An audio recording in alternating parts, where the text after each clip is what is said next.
Hello and welcome everyone. I am sure आपने basics of puzzle वाली दोनों classes को अच्छे से देख लिया होगा एंड आज से हम टॉपिक वाइज पजल के क्वेश्चंस करने वाले हैं।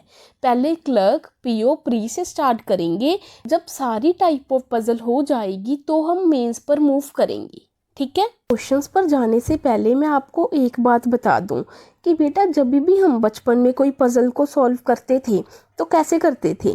देखो हमारे पास एक पजल दी होती थी ऐसे करके और इधर हमारे पास क्लूज होते थे।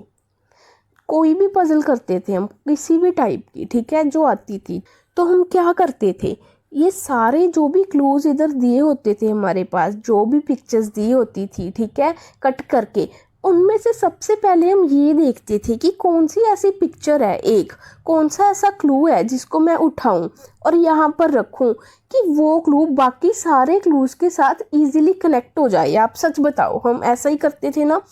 तो सबसे पहले हम वही सिलेक्ट करते थे जो बाकी क्लूज के साथ कनेक्ट हो, जिसके साथ हम इजीली बचे हुए क्लूज कनेक्ट कर सकें। हम यही तो करते थे ना। तो पजल क्या है, पजल भी तो यही है बेटा। कोई भी एक ऐसे क्लू को सबसे पहले रखना जो हमें बाकी क्लूज के साथ इजीली कनेक्ट करवा दे। हमारे पास पजल होती है, ठीक है, ऐसे करके, तो हम सबसे पहले अपना कौन सा क्लू रखें, जैसे ये वाला यहाँ पर रखें कि हमारे जो बाकी बचे हुए क्लूज हैं वो भी इस क्लू की हेल्प से इजीली कनेक्ट हो जाएं और हमारे पजल के प्लॉट पर आ जाए। पहले तो आप ये बात समझो, ठीक है। मुझे भी पता है कि बच्चों को वही समझ में नहीं आता कि मैम हम फर्स्ट पे कौन सा क्लू रखें। हमें यही नहीं समझ आता कि स्टार्ट किस क्लू से करें। यही होता है ना सबके साथ। इस पूरी की पूरी सीरीज में मैं हर एक क्वेश्चन पर आपको ये तो बताऊंगी कि आपने किस क्लू से शुरुआत करनी है और ये भी बताऊंगी कि हम उसी क्लू से क्यों शुरुआत कर रहे हैं। और साथ ही में मैं आपको ये भी बताऊंगी कि आपने किस अप्रोच के साथ पूरे के पूरे क्वेश्चन को करना है एंड तक, ठीक है। बस आपने गिव अप नहीं करना। जैसे आप अपने बचपन में गिव अप नहीं करते थे कि मैं कोई भी पजल बना के ही रहूँगा, वैसे ही आपने इस पूरी सीरीज़ में गिव अप नहीं करना। आपके अंदर ये स्पिरिट होनी चाहिए कि मैं ये करके ही रहूँगा, ठीक है। ये जो सीरीज़ है ना, ये फाउंडेशन सीरीज़ है, ठीक है। तो इसमें आपने कोई भी क्वेश्चन खुद नहीं करना, आपने बस सीखना है। आपने अप्रोच को सीखना है। आपने खुद करने से ज़्यादा सीखने पे फोकस करना है। जब भी आप खुद क्वेश्चन करते हो तो आपका ध्यान सिर्फ क्वेश्चन के आंसर पर होता है कि मेरा आंसर आ जाए, बस।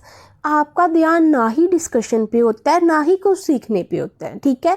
जबकि पजल और सिटिंग अरेंजमेंट में जो चीज़ सबसे बड़ा रोल प्ले करती है वो है अप्रोच, कि आप किस अप्रोच के साथ क्वेश्चन को सॉल्व कर रहे हो। और वो अप्रोच आपको कहाँ से पता लगेगी, वो आपको डिस्कशन से पता लगेगी। तो मैं यही कहूँगी कि आपने खुद कुछ भी नहीं करना। ये वाली फाउंडेशन सीरीज़ में आपने ईयरफोन लगा के एक ही बारी में पूरी एक क्लास को ख़त्म करना है, सुनना है, ठीक है। ऐसे नहीं करना आधी अभी सुन रहे हो आधी थोड़े टाइम के बाद।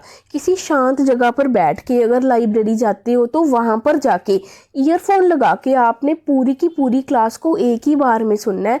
बस आपने अटेंटिव होके सारी की सारी डिस्कशन में पार्टिसिपेट करना है। तो जब हम पजल की प्रैक्टिस सीरीज़ करेंगे तब मैं आपको क्वेश्चंस को पॉज करके करने को कहूँगी। अभी प्लीज़ कोई भी क्वेश्चन को पॉज मत करना, बिकॉज अभी आपका सीखने वाला फेस है, अभी आपका फाउंडेशन फेस है, अभी आप सारा कुछ सीख रहे हो, ठीक है। तो अभी हम अपने फर्स्ट क्वेश्चन के साथ शुरुआत करते हैं बेटा। तो फर्स्ट क्वेश्चन देखते हैं क्या कह रहा है। 7 students taking classes from Monday to Sunday. सबसे पहली बात जो आपने ध्यान रखनी है वो ये कि जिस दिन से आपको दिया हो ना शुरुआत वाला दिन, वही दिन आपने अपने पेपर पर लेना है। जो एंडिंग डे दिया हो आपने वही लेना है। आपने अपनी मर्जी से कोई भी डे नहीं लेना है। अगर किसी केस में आपको एंडिंग डे ना दिया हो, वो कैसे करना है वो मैं आगे बताऊंगी, ठीक है। अभी हम क्लूज लिखते हैं। E is taking classes on one of the days before Wednesday. E Wednesday से पहले है, ठीक है।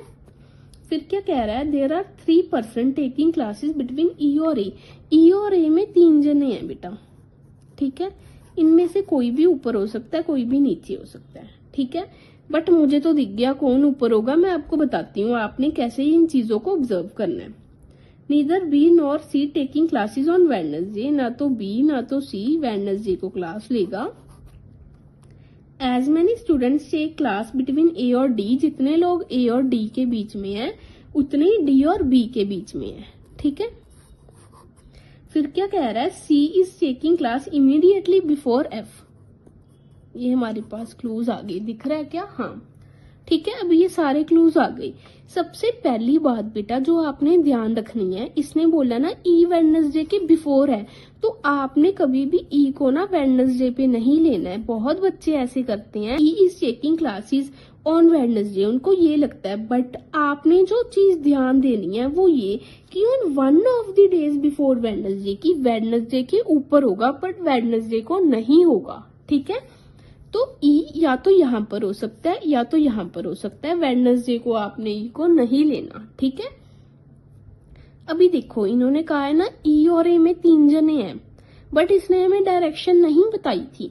बट जब भी आप ये क्लू लिख रहे होगे ना अपने पेपर पे, आपके माइंड में आ जाना चाहिए कि ई या तो यहाँ पर होगा या यहाँ पर।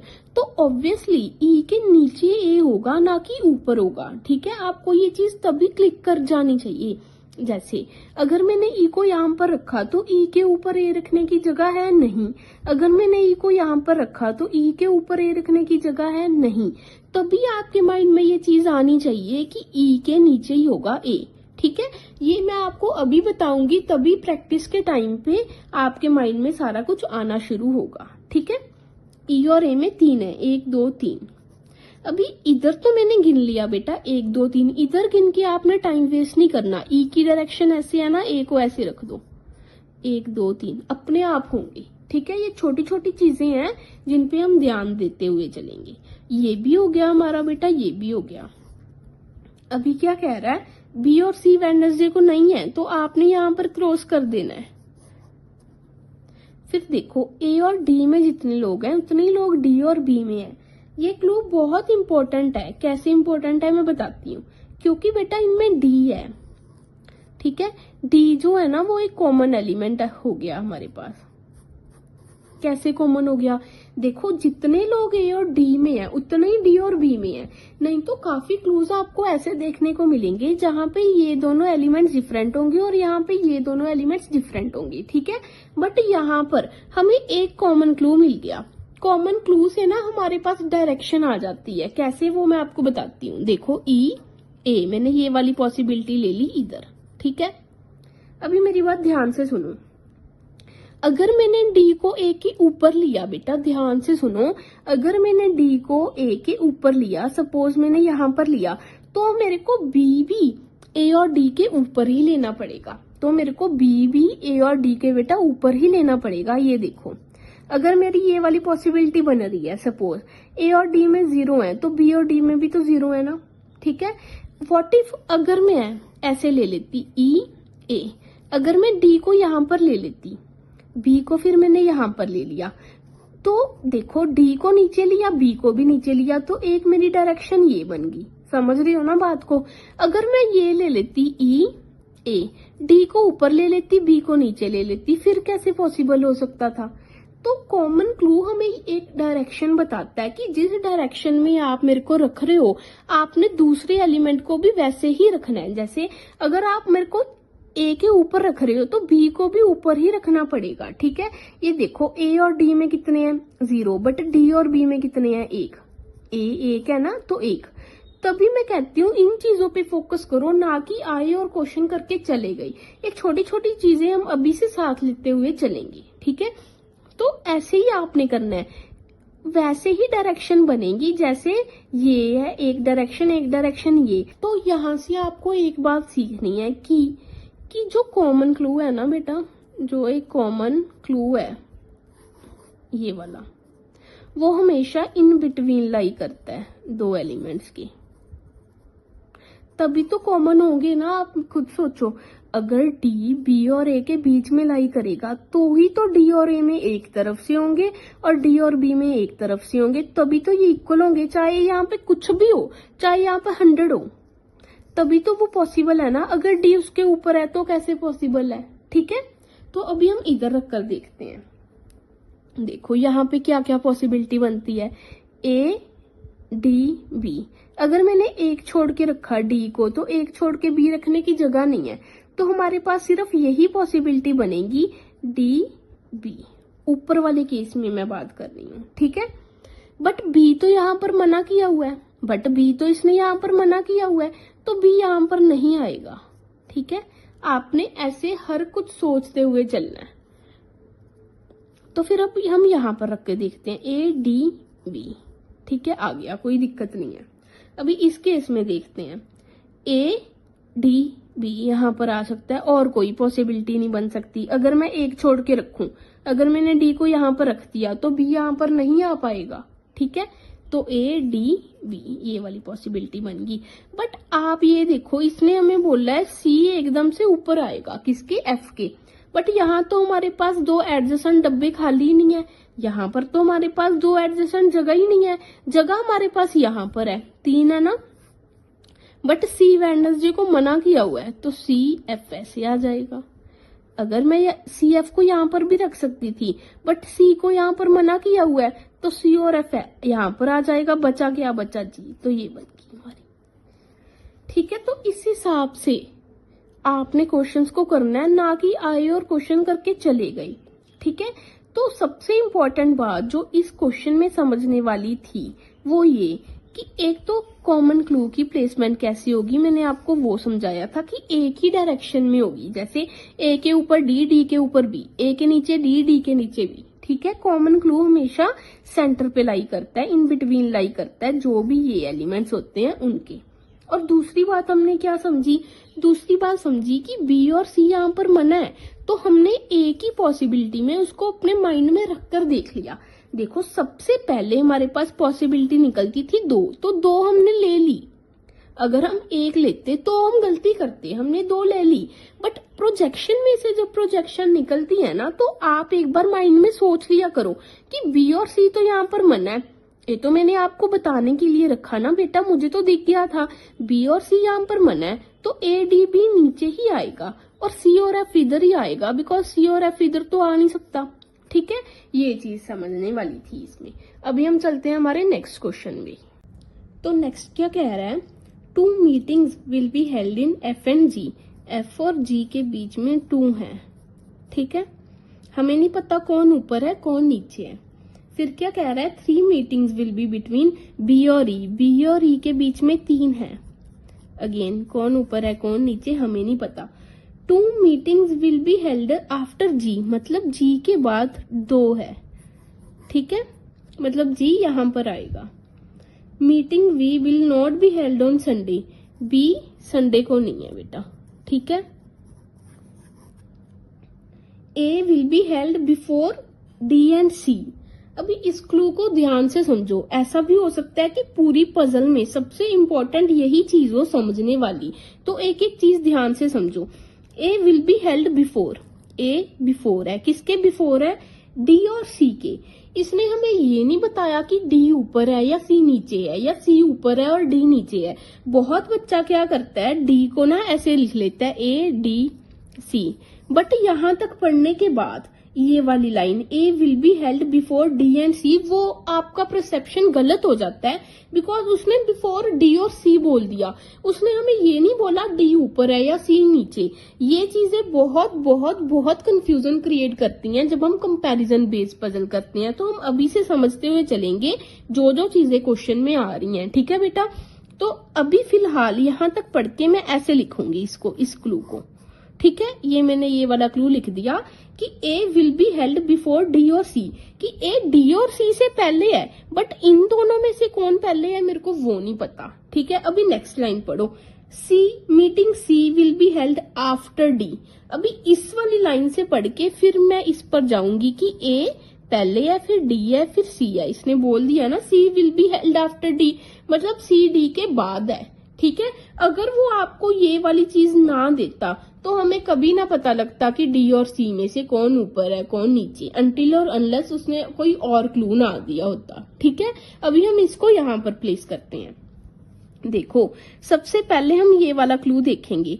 ये वाला क्लू हम क्यों देखेंगे, बिकॉज इसके बारे में हम श्योर हैं, हमें पता है कि जी के नीचे 2 ही रहेंगे, यहीं पर रहेगा, इसीलिए हम इस वाले क्लू से शुरुआत करते हैं हमेशा, जिस क्लू के बारे में हम श्योर होते हैं कि जी यहीं पर ही रहेगा।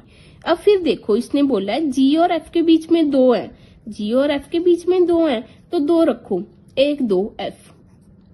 ठीक है, इधर तो हम एफ रख नहीं सकते तो इधर ही आएगा। ये मैंने 2 वैसे ही बना दी थी आपको बताने के लिए, बट मुझे लगता है नीड नहीं है, एक में ही हो जाएगा। ठीक है, फिर क्या कह रहा है बी और ई में 3 है, बी और ई में बेटा 3 है। ये देखो अभी ना हम गैप काउंट करेंगे, जैसे बी 1 2 3 ई, मतलब ऐसे मत सोचा करो कि ऊपर बी आएगा या ई आएगा, नीचे बी आएगा या ई आएगा। आप ये देखो कुछ भी आए, मतलब यहाँ पर 1 2 3 फिर यहाँ पर, ठीक है, रहेगा तो बी और ई ना, रहेगा तो इसमें बी और ई।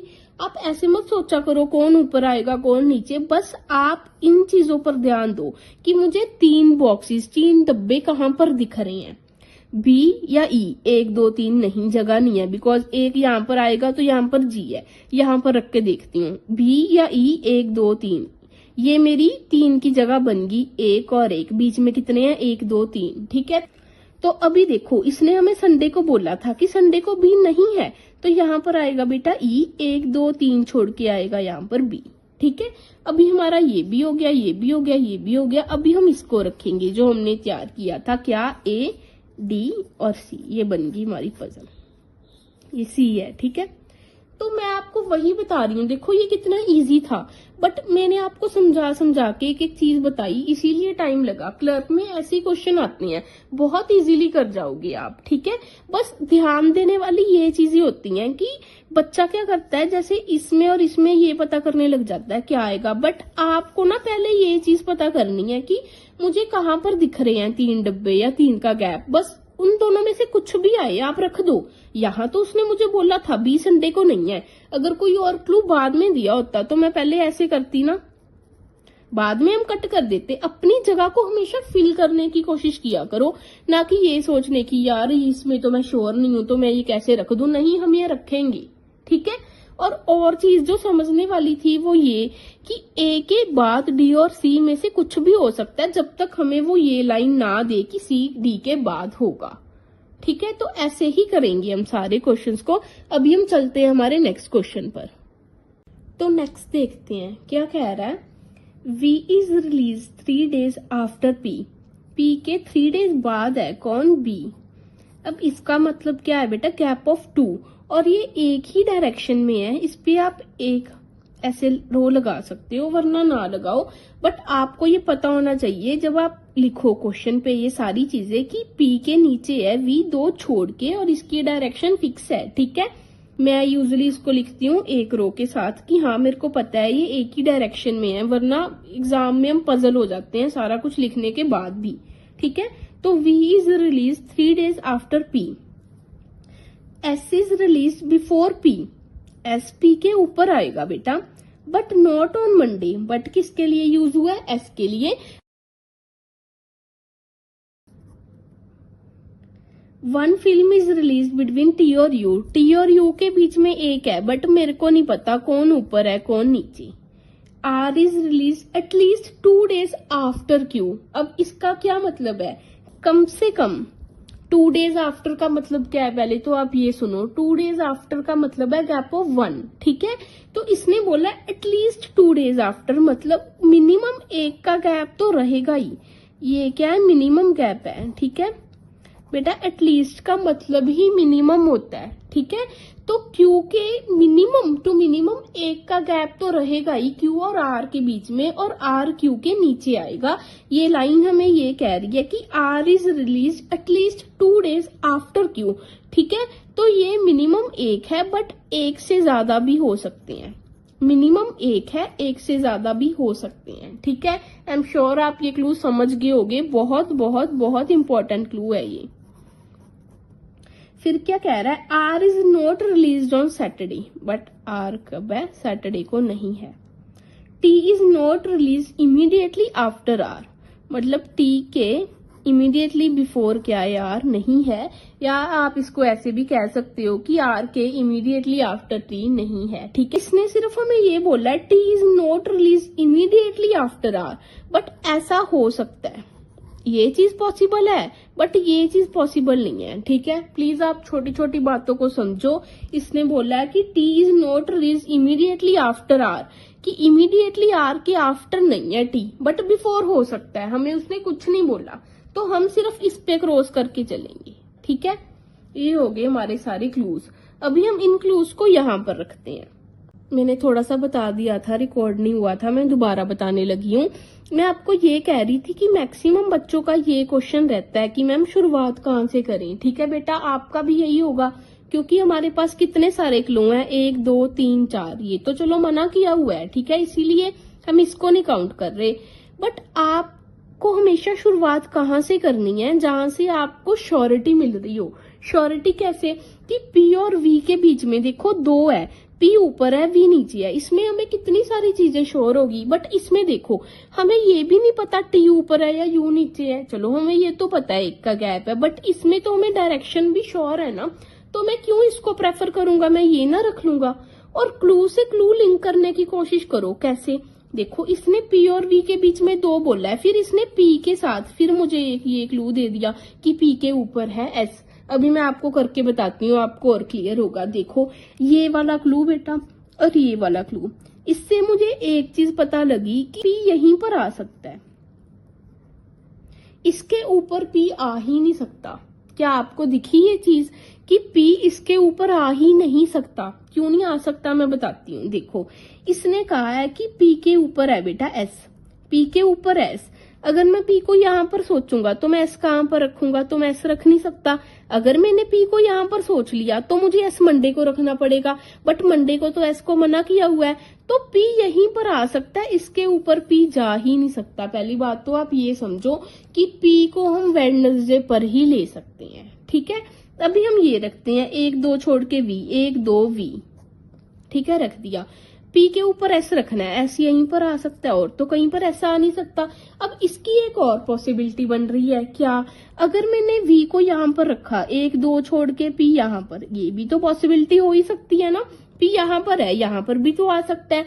अगर मैंने पी को बेटा यहाँ पर रखा तो एक तो एस यहाँ पर आ सकता है, एक एस यहाँ पर आ सकता है, बिकॉज यहाँ पर तो एस मना है। आप खुद सोचो ना, इसकी 2 पॉसिबिलिटी है, एक एस यहाँ पर भी आ सकता है, एस यहाँ पर भी आ सकता है। बट आपको मैंने पिछले क्वेश्चन में भी बताया, जब प्रोजेक्शन में से प्रोजेक्शन निकल कर आए ना, रुक जाओ। प्रोजेक्शन में से प्रोजेक्शन निकल के आए, रुक जाओ। ये जो थी ये हमारी प्रोजेक्शन में से प्रोजेक्शन नहीं थी बेटा, ये तो हमने स्टार्टिंग में ही लेनी थी। ये तो हमने पी को रखना था ना यहाँ। बट अब इस प्रोजेक्शन में से भी प्रोजेक्शन आ रही है, उसको कहते हैं प्रोजेक्शन इन प्रोजेक्शन। तो तब रुक जाओ, तब आपको क्या सोचना है मैं बताती हूँ। देखो मन में सोचा करो, जो प्रोजेक्शन में से प्रोजेक्शन आए ना, अगर मैंने एस को यहाँ पर रख दिया, मैं रखकर बता रही हूँ, मन में सोचो, अगर मैंने एस को यहाँ पर रख दिया बेटा, टी और यू में मैंने 1 का गैप रखना है, मतलब टी और यू में मुझे 1 बॉक्स खाली चाहिए। तो आपको कहीं भी यहाँ पर दिख रहा है टी और यू में 1 बॉक्स खाली, मुझे बताओ। मतलब जैसे आपको ये जगह दिख रही है यहाँ पर, क्या आपको ऐसी कहीं यहाँ पर जगह दिख रही है? नहीं, हमें तो कहीं भी नहीं दिख रही। तो पहले मैं पी को यहाँ पर रखता, वी को यहाँ पर रखता, एस को यहाँ पर रखता, फिर मैं टाइम वेस्ट करके इसको कट करता। उल्टा मन में यही सोच लो ना कि ये चीज तो पॉसिबल ही नहीं है। ठीक है, छोड़ो इसको, बस काट दो, चाहे थोड़ा बड़ा बना लिया करो ऐसे। एस को काटो और यहाँ पर रखो। अब मुझे दिख रहा है कि ये वाली जगह खाली टी और यू के लिए। ठीक है, और इसमें ये वाली जगह है, तो अभी हम रख कर देखते हैं। पहले हमारा ये भी हो गया बेटा, ये भी हो गया। अभी टी और यू में से कुछ भी आए, मैं इस पे दिमाग ही नहीं लगाऊंगी क्या आएगा, बस टी यहाँ पर, यू यहाँ पर, यू यहाँ पर, टी यहाँ पर, इसको छोड़ो। अब क्यू और आर को रखो, क्यू ऊपर आर नीचे। कम से कम 1 का गैप होना चाहिए था, 2 का हो गया कोई दिक्कत नहीं, बिकॉज 1 का गैप मिनिमम था, मैक्सिमम तो कितना भी हो सकता है। ठीक है, तो अभी टी और यू यहाँ पर आ सकता है, बट आर के एकदम से टी नीचे तो मना है, आर के एकदम से नीचे तो टी आ ही नहीं सकता, यू टी। ये हो गया मेरा आंसर। अभी मैं आपको ये बताती हूँ ऐसा इधर से क्यों नहीं आएगा। देखो मुझे तो एकदम से दिख गया था, इसलिए मैंने पहले इधर ट्राई किया। आपको कैसे देखना है मैं बताती हूँ। देखो अगर मैंने टी या यू में से कुछ भी यहाँ पर रख दिया, इन दोनों में से टी और यू में से मैंने कुछ भी यहाँ पर रख दिया, अगर मैंने क्यू और आर को यहाँ रखा होता तो क्या मेरा आंसर आता? अगर मैंने क्यू और आर को यहाँ पे रखा होता तो क्या मेरा आंसर आता? नहीं। ठीक है, अभी एक और जगह खाली है, एक ये वाली जगह भी तो है ना। आई एम श्योर आप में से बहुत बच्चों को नहीं दिखी होगी, प्लीज ध्यान दो, जिसके माइंड में आई मतलब वो बहुत अच्छे से सुन रहा है। ठीक है, अभी देखो टी और यू में से यहाँ पे कुछ भी आ सकता है। ठीक है, बट अगर मैंने क्यू को यहाँ पे रखा, आर को यहाँ पे रखा, बट आर तो सैटरडे को मना किया हुआ है, तो ये तो मेरी पॉसिबिलिटी बन ही नहीं सकती। ना पहले वाले केस में बन सकती है क्यू और आर यहाँ पर, ना इस वाले केस में बन सकती है। अल्टीमेटली मेरी ये प्रोजेक्शन ही कैंसिल होगी। इसी वजह से मैं आपको कहती हूँ अटेंटिव रहो। ठीक है, आई एम श्योर आपको ये वाला क्वेश्चन क्लियर हो गया होगा। अभी हम नेक्स्ट क्वेश्चन पे मूव करते हैं। C joint 3 days before D, C gap of 2 D, और एक ही डायरेक्शन रहेगी।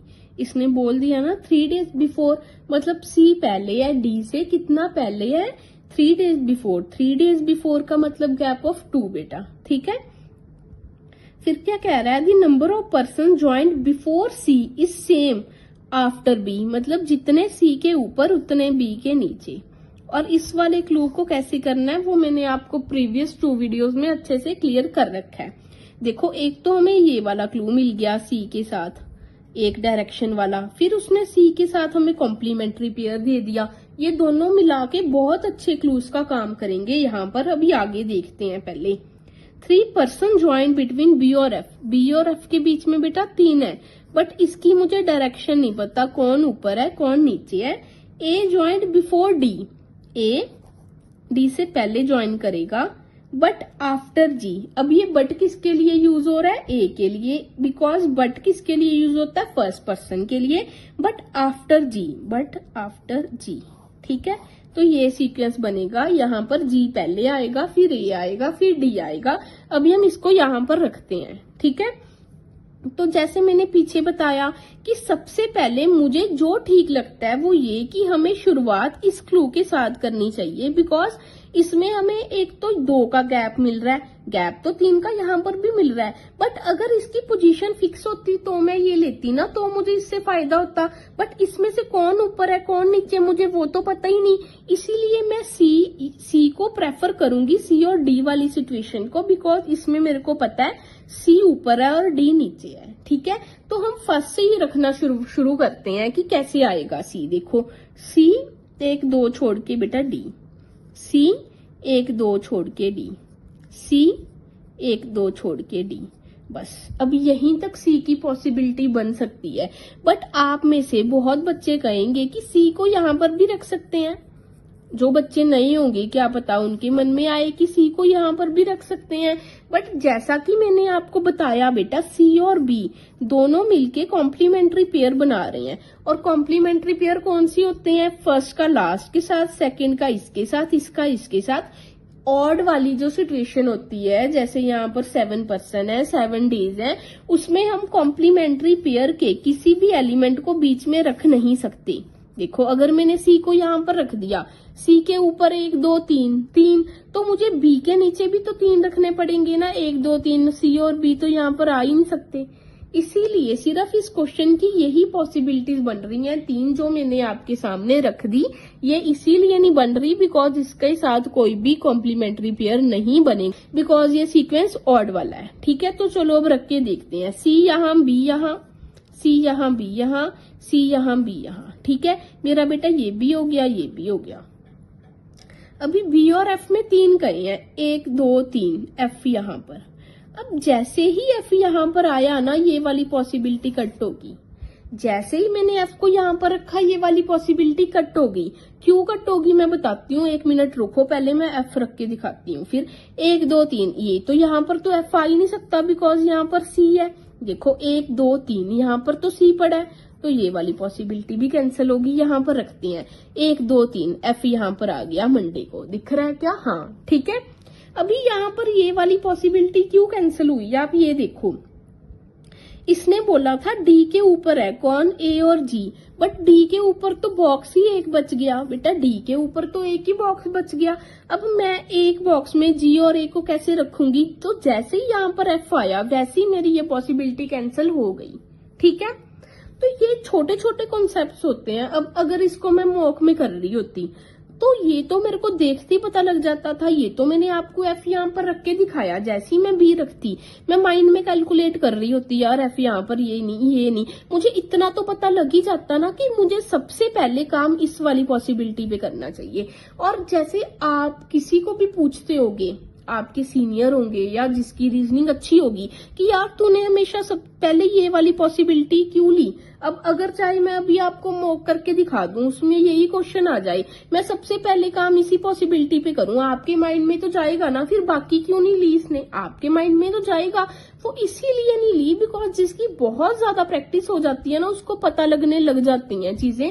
और मुझे तो पढ़ाते हुए भी इतना टाइम हो गया, इसीलिए मैं आपको ये कह रही हूँ कि धीरे धीरे आपको उतनी चीजें आ जाएंगी जितनी आपको जरूरत है देखने की, ठीक है। तो इसीलिए ये जो कॉन्सेप्ट्स है ना छोटे छोटे, कि देखो अभी मैं रख तो एफ रही थी बट मेरे माइंड में ये क्लू भी था ना। आप क्या करते हो, क्लूज लिख के उनको भूल जाते हो कि जब टाइम आएगा तब रखेंगे, नहीं। जैसे ही आप फर्स्ट क्लू लिखना स्टार्ट करते हो ना, आपके मन में पूरा ग्राफ यहाँ भी बनता चला जाना चाहिए, ठीक है। तो आपको पता लग गया ना अब एफ यहाँ पर गलत है, क्यों, बिकॉज यहाँ पर जी और ए रखने की जगह मेरे पास नहीं है, और इसमें 1 2 3 छोड़ के सी एफ रख नहीं सकते। अब इस पे काम करते हैं, हमारा ये वाला क्लू भी हो गया, ठीक है। अब बचा क्या, जी और ए, किसके ऊपर, डी के ऊपर, जी ए, बचा हुआ एलिमेंट रख दो, बचा हुआ क्या है, ई।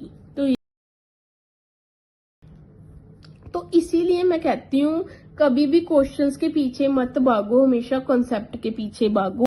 आपको डीएस में, डाटा सफिशिएंसी में ये वाले कॉन्सेप्ट्स बहुत काम देंगे। और पजल्स में भी जब आप मेंस की करोगे ना, आपको पता भी नहीं लगेगा छोटे छोटे कॉन्सेप्ट से आपके क्वेश्चन कैसे होने लग गए। आई एम श्योर आपको ये क्वेश्चन पूरा क्लियर हो गया होगा। इसमें सबसे समझने वाली बात जो थी, एक तो कॉम्प्लीमेंट्री पेयर था कि सी कभी भी यहाँ पर नहीं आ सकता, दूसरा ये कि एफ के ऊपर बचा ही एक जगह थी तो हम जी और ए को कैसे रख देते, ठीक है। और ये कि स्टार्टिंग क्लू हमारा यही था बिकॉज इसकी हमें डायरेक्शन फिक्स थी कि सी ऊपर आएगा, डी नीचे आएगा, फिर सी के साथ रिलेशन में हमें कॉम्प्लीमेंट्री पेयर दिया हुआ था। अभी हम चलते हैं हमारे नेक्स्ट क्वेश्चन पे।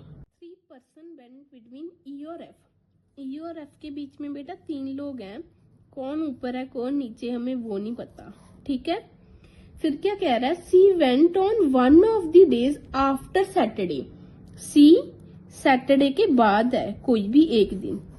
अब बहुत बच्चे क्या करते हैं, सी को सैटरडे पे ले लेते हैं, पर सी को सैटरडे पे नहीं लेना, सी को सैटरडे के बाद लेना है। इसने बोला है ना on one of the days after Saturday, after Saturday का मतलब है बेटा सैटरडे के बाद सी कभी भी हो सकता है, सी यहाँ भी हो सकता है और सी यहाँ भी हो सकता है, ठीक है। फिर क्या कह रहा है, neither D nor be went on Thursday, ना तो डी ना तो बी थर्सडे को नहीं जाएगा। B went just before D, B went just before D, ऐसे करके लिख लो, ठीक है। A went 3 days after B, A gap of 2 B के बाद, और इसकी डायरेक्शन फिक्स है कि बी ऊपर ही होगा, ए नीचे ही होगा, बिकॉज इसने बोल दिया ए वेंट 3 days आफ्टर, किसके आफ्टर, बी के आफ्टर, कितना after, 3 days after, 3 days after का मतलब है गैप ऑफ 2, ठीक है। जी वेंट बिफोर ई, जी वेंट बिफोर ई, ये सारे क्लूज हमने लिख लिए। अभी हम इसको यहाँ पर प्लेस करते हैं। एक बात आपको इस सारे के सारे क्वेश्चन में क्लूज में नजर आई, देखो बी और डी को थर्सडे पे तो बेटा मना ही किया गया है, बी और डी को थर्सडे पे मना किया गया है, बट बी वेडनेसडे को भी नहीं आएगा। क्या आपको ये बात पता लगी, बस मेरे को अभी इतना बता दो, क्या आपको ये बात पता लगी कि बी वेडनेसडे को नहीं आएगा, क्यों नहीं आएगा मैं बताती हूँ। देखो बी एकदम से डी के ऊपर है बेटा, कॉन्सेप्ट पे ध्यान दो, बी एकदम से डी के ऊपर है, डी जब यहीं पर मना कर दिया, डी जब थर्सडे पे मना ही कर दिया तो बी कैसे वेडनेसडे पे आ जाएगा, बिकॉज बी और डी को एडजेसेंट रखना है, एडजेसेंट भी कैसे, बी को डी के ऊपर रखना है, ठीक है। तो बी अगर यहाँ पर आएगा तो डी यहाँ पर, बट डी तो यहाँ पर आ ही नहीं सकता, तो बी यहाँ पर मना है। ये क्लूज हमें बहुत हेल्प देंगे, कैसे मैं बताती हूँ। अभी हम क्वेश्चन की शुरुआत करते हैं। देखो आप में से बहुत बच्चे क्या करेंगे, सी से शुरुआत करेंगे कि एक बार सी यहाँ एक बार सी यहाँ, बट अगर हमने सी से शुरुआत की ना तो क्वेश्चन में हमारी पॉसिबिलिटीज की लाइन लगती जाएगी, तो हम सी से शुरुआत नहीं करेंगे। बट अब मेरे को कैसे पता लगा कि पॉसिबिलिटीज की लाइन लग जाएगी सी की वजह से? देखो मैंने आपको क्या बोला था, कोई भी क्लू ऐसा हो ना जी के नीचे 2 है, जैसे पिछले क्वेश्चन में जी यहीं आ सकता था, यहाँ पे कुछ और डेज थे, ठीक है, या ऐसा आ जाए कि 2 लोग ही हैं जी के नीचे या किसी भी चीज के नीचे, तब हम कह सकते थे कि जी तो यहीं आएगा, अभी रख दो चाहे बाद में रख दो, वो तो यहीं आएगा। बट सी यहाँ पर भी आ सकता है, सी यहाँ पर भी आ सकता है, हम श्योर ही नहीं है, अभी इसके बारे में हम श्योर नहीं है, तो ये वाला क्लू बाद में प्रेफर करना चाहिए आपको, क्योंकि अगर आप सी को यहाँ पे रखोगे उसकी अलग पॉसिबिलिटी बनेगी, फिर वही पॉसिबिलिटी इधर वाले सी के साथ बनेगी, ठीक है। तो सी को हम बाद में रखते हैं, पहले हम और क्लूज को रखने की कोशिश करते हैं, जब मैं रखूंगी आपको और ज्यादा अच्छे से समझ आएगा, पहले हम रख के देखते हैं, ठीक है। तो पहले हम ये रखेंगे क्योंकि इसकी डायरेक्शन फिक्स है, बी 1 2 ए, ना तो बी यहाँ पर ना तो बी यहाँ पर, इधर आओ, अब बी 1 2 ए, ये हो गया, ठीक है, हो गया ना हमारा। अभी बी के एकदम से नीचे क्या है, डी, डी बेटा डी। अभी इस केस में तो सी की 2 पॉसिबिलिटी है, रुको, अभी इस केस में सी यहाँ पर, सी इस केस में यहाँ पर, ई और एफ में ना मेरे को 3 चाहिए, ई और एफ में मेरे को 3 की जगह चाहिए। आप मेरे को बताओ इस वाले केस में पहले तो आपको कहीं 3 की जगह दिख रही है? ये तो खुद में ही 3 है, मुझे तो 5 रखने हैं, 1 2 3 4 5, 3 की मुझे खाली जगह चाहिए बीच में, तो ये तो प्रोजेक्शन कैंसिल ही होगी ना, तो ये प्रोजेक्शन तो कैंसिल ही होगी। मैं कैसे रख दूं, ई एफ बीच में 1 है, मुझे 3 चाहिए, ये वाली प्रोजेक्शन तो मेरी सस्टेन करेगी ही नहीं, ये तो खत्म होगी। अब इधर आओ, सी इधर भी आ सकता है बेटा, सी इधर भी आ सकता है, ठीक है। पहले सी को छोड़ो, ई और एफ को रखो, ई और एफ के लिए मुझे 5 डब्बे चाहिए, ठीक है, मतलब 3 तो इधर चाहिए, ई और एफ के लिए 2 इधर चाहिए, रख के देखो 1 2 3 4 5, 5 में भी ये और ये खाली चाहिए, ठीक है। तो ई और एफ यहाँ पर आ सकता है, ई और एफ यहाँ पर आ सकता है, बट मुझे अब देखो ई और एफ में से यहाँ पर कुछ भी आए, जैसे मैंने आपको पिछले क्वेश्चन में बताया, ई यहाँ पर आई, एफ यहाँ पर आई, एफ यहाँ पर आई, ई यहाँ पर आई, अल्टीमेटली आएगा तो इन दोनों में ई और एफ ही ना, आएगा तो ई और एफ ही। तो सी के लिए बचा क्या, ये जगह बची, सी के लिए मेरी ये जगह बची, बट इसने क्या कहा था, ई के ऊपर है जी, तो अगर मैंने ई यहाँ पर रख दिया जी, तो फिर मेरे पास रखने की जगह नहीं होगी, तो मुझे ई यहाँ पर रखना पड़ेगा, एफ यहाँ पर रखना पड़ेगा और जी यहाँ पर रखना पड़ेगा, तो ये मेरा आंसर हो जाएगा। आप सोच भी नहीं सकते हो बच्चे इस क्वेश्चन को कहाँ ही ले जाएंगे विदाउट किसी अप्रोच के। मैं हमेशा कहती हूँ अप्रोच मैटर करती है, और मैं अभी आपको करके भी बताती हूँ। अगर इसी क्वेश्चन को मैं डिफिकल्ट करना चाहूँ तो कितना ही मैं इसको डिफिकल्ट कर सकती हूँ, ये सारे क्लूज के साथ। जिसको ये वाली चीज नहीं समझ आई, ठीक है, या जिसको गैप नहीं पता लगा, तो वो कैसे करेगा, मैं आपको बताती हूँ वो कैसे कर सकता है इस क्वेश्चन को। 1 मिनट में फ्रेम चेंज कर लूं, मैं बताती हूँ। फाउंडेशन के टाइम आप ये क्लूज लिख कर ना थोड़ा सा सोचो, ऐसे नहीं कि बैठ के सोचने लग जाना है। जब भी आप क्लूज लिखते जाओ तो आपके दिमाग में ये सारी चीजें चलनी चाहिए, जैसे मैंने आपको बताया कि बी यहाँ पर नहीं आएगा, ठीक है। अभी अगर आप फाउंडेशन अच्छे से कर लोगे ना, ये सारी चीजें माइंड में रख के, फिर इसको इसके साथ लिंक करके सोच के, प्रैक्टिस के टाइम आपको ये सारे क्लूज लिखने की कोई जरूरत ही नहीं पड़ेगी, आप सिर्फ इम्पोर्टेंट क्लूज ही लिखोगे, ठीक है। वो मैं आपको प्रैक्टिस के टाइम बताऊंगी कैसे।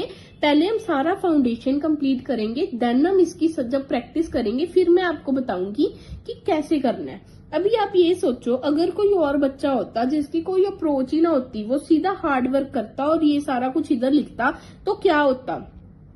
देखो वो ये सोचता ही ना, अगर कि बी हम वेडनेसडे को नहीं ले सकते, तो वो तो पहले बी को वेडनेसडे पे लेता ना, फिर कट करता, और वो सी से स्टार्ट करता। कैसे करता, इधर आओ, सी सी सी सी सी, देखो कितनी सारी प्रोजेक्शंस बनेगी, मैं आपको बताती हूँ।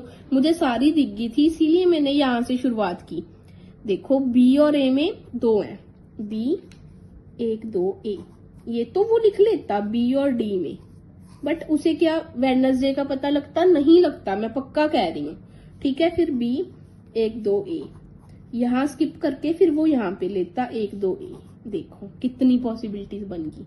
फिर इधर चलता वो बी 1 2 ए, फिर वो वेडनेसडे को लेता बी 1 2 ए।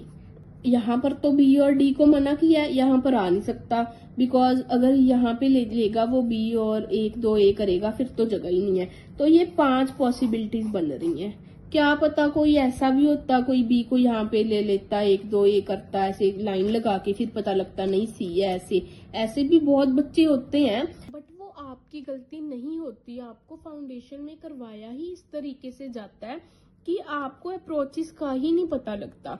जैसे इस अप्रोच के साथ कितनी इजीली बन जाएगा क्वेश्चन। अगर मैं पहले सी को रखने जाऊं तो कितना डिफिकल्ट होगा, बट ये नहीं कि यहाँ से नहीं निकलेगा, निकल यहाँ से भी जाएगा। बट आप ये सोचो, एग्जाम के प्रेशर में आपके पास कोई क्वेश्चन की इतनी सारी पॉसिबिलिटीज बन रही हैं, आप तो वैसे स्किप कर दोगे क्वेश्चन को, बट क्वेश्चन में है कुछ भी नहीं। ठीक है, तो कैसे निकलेगा? जैसे आप डी को यहाँ पे रखोगे, इसको कैंसिल करोगे, इसको कैंसिल करोगे, बिकॉज डी यहाँ पर नहीं है। ठीक है, फिर आप गैप देखने की कोशिश करोगे, यहाँ पर डी आएगा, यहाँ पर आपको गैप नहीं मिलेगा, यहाँ पर कट करोगे। फिर यहाँ पर डी आएगा जब, फिर आपको यहाँ पर गैप नहीं मिलेगा, 1 2 3 का आप यहाँ पर कट करोगे। फिर आप डी को यहाँ पर रखोगे, फिर आप गैप को यहाँ पर रखोगे, ऐसे करके एफ ई जी। देखो आ तो यहाँ से भी गया, बट जितनी जल्दी मैंने बोला कि उतनी जल्दी में आप कर सकते हो। एज अ बिगनर नहीं कर सकते ना, ऐसा कुछ तो 2 2 3 3 साल लगाकर भी नहीं होता। मैं हमेशा कहती हूँ अप्रोच मैटर करती है। आई एम श्योर आपको मेरी ये वाली अप्रोच समझ में आ गई होगी। अभी हम नेक्स्ट क्वेश्चन पर मूव करते हैं बेटा। अभी देखते हैं नेक्स्ट क्या कह रहा है। ई गोज 4 days आफ्टर एफ, मतलब एफ का गैप ऑफ 3, फिर क्या है ई, और ये एक ही डायरेक्शन में है। इसने बोला है ना ई गोज 4 days आफ्टर एफ, ई आफ्टर एफ है। ठीक है, तो 4 days आफ्टर का मतलब क्या है बेटा? Gap of 3। I goes 3 days before J, 3 days before का मतलब क्या है? Gap of 2। फिर क्या कह रहा है? बट किसके लिए यूज हो रहा है? आई के लिए। But does not go on Tuesday, मतलब आई ट्यूसडे को नहीं है। ठीक है, फिर क्या कह रहा है? एच गोज इमीडिएटली बिफोर के, एच इमीडिएटली बिफोर है किसके बेटा? के। मिनिमम 1 person गो बिटवीन जी और जे, जी और जे के बीच में एक तो रहेगा ही रहेगा, ये मिनिमम है। ठीक है, मैक्सिमम कितने भी हो सकते हैं। अब हम इसको यहाँ पर लेके चलते हैं, तो शुरुआत हम इसी क्लू के साथ करेंगे ना, बिकॉज इसमें हमें डायरेक्शन भी पता है कि एफ ऊपर है, ई नीचे है, और बीच में 3 छोड़ने हैं। ठीक है, एफ यहाँ पर 1 2 3 छोड़ के ई यहाँ पर। इस केस में एफ यहाँ, ई यहाँ, एफ यहाँ, ई यहाँ। काउंट मत करने लग जाना दोबारा आके 1 2 3 1 2 3। एफ का ग्राफ ऐसे, ई का ग्राफ ऐसे। ठीक है, तो ये भी हो गया हमारा। अभी हम इधर देखते हैं। इधर हमें अब ये चेक करना पड़ेगा कि आई और जे में हमें 2 का गैप कहाँ पर दिख रहा है। पॉसिबिलिटीज तो इनमें भी बहुत सारी बनेगी, बट ये हमारी शुरुआत की पॉसिबिलिटीज थी जो हमें बनानी ही बनानी थी। जब प्रोजेक्शन में से पॉसिबिलिटी निकल के आए तो हमें रुकना है और पहले इसको यहाँ पर मुंह जुबानी, मतलब यहाँ पर सोच के रख कर देखना है। आई यहाँ पर तो आएगा ही नहीं, मना किया है ना ट्यूसडे को नहीं है, तो आई यहाँ पर 1 2 छोड़ के जे यहाँ पर, एक तो ये पॉसिबिलिटी है, एक आई यहाँ पर 1 2 छोड़ के जे यहाँ पर, 2 पॉसिबिलिटी बन रही है ना। अब इसमें देखो आई यहाँ पर 1 2 छोड़ के जे यहाँ पर। ठीक है, आई यहाँ पर 1 2 छोड़ के जे आ नहीं सकता, आई यहाँ पर 1 2 छोड़ के जे यहाँ पर। इस केस में आई यहाँ पर 1 2 छोड़ के जे यहाँ पर, आई यहाँ पर तो 2 छोड़ के जे यहाँ पर नहीं आ जाएगा। तो अल्टीमेटली इस पूरी 3 प्रोजेक्शन में से 2 यहाँ से आ रही हैं, 2 यहाँ से आ रही हैं, 1 यहाँ से आ रही है। ठीक है, तो अभी हम क्या करेंगे, हम ये सोचेंगे कि कोई भी हम प्रोजेक्शन लेके चल रहे हैं आई की, आई को हम कहाँ भी रख रहे हैं, जैसे यहाँ पर, तो क्या हमारे पास एच और के के लिए एडजेसेंट गैप बच रहा है या नहीं बच रहा। ठीक है, देखो कैसे, अगर मैंने आई को यहाँ पर रखा, 1 2 छोड़ के जे यहाँ पर, तो मेरे पास तो एच और रखने के लिए 2 बॉक्स कहीं खाली नहीं है। देखो आई यहाँ पर, जे यहाँ पर, क्या दिख रहे हैं 2 बॉक्स खाली? नहीं दिख रहे, तो आई और जे यहाँ पर बेटा नहीं आएगा। इस बात को समझो, अगर मैंने आई को यहाँ पर रख दिया और जे को यहाँ पर रख दिया, फिर मुझे ये 2 बॉक्स दिख रहे हैं। ठीक है, समझ गए ना। अभी इधर आओ, अगर मैंने आई को यहाँ पर रख दिया, 2 छोड़ के जे को यहाँ पर रख दिया, तो क्या मेरे को एच और के लिए 2 बॉक्स दिख रहे हैं? नहीं दिख रहे मेरे को, तो ना तो आई यहाँ पर आएगा ना जे यहाँ पर आएगा। फिर दूसरी प्रोजेक्शन क्या थी? आई यहाँ पर, जे यहाँ पर, ठीक है।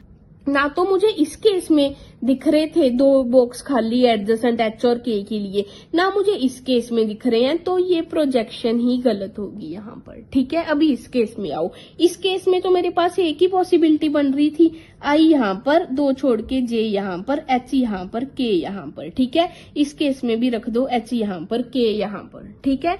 तो बचा क्या? बचा जी, इस केस में भी जी रख दो।